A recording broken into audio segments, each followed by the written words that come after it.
Hi friends, welcome to my channel. ఎలా ఉన్నారండి అందరూ? ఈరోజు చారు చేస్తున్నానండి, చింతపండు చారు.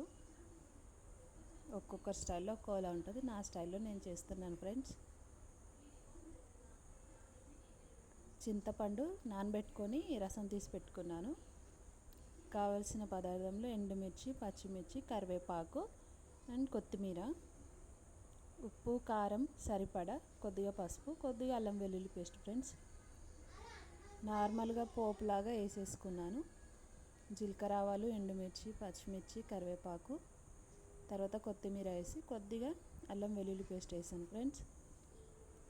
అదే పోపులో ఉప్పు, కారం, పసుపు వేసేసుకున్నాను సరిపడా. అందులో గుడ్లు వేసి కొద్దిసేపు వేయించుకున్నాను. అవి వేగిన తర్వాత చింతపండు రసం తీసి అందులో వేసుకున్న తర్వాత అది మసిలిన తర్వాత కొద్దిగా కొత్తిమీర వేసుకున్నాను ఫ్రెండ్స్. ఇంతే అండి. చారు అంటే చాలామందికి ఇష్టం ఉంటుంది ఫ్రెండ్స్. ఫ్రై కర్రీస్ కన్నా చారుతోనే ఎక్కువ తింటారు.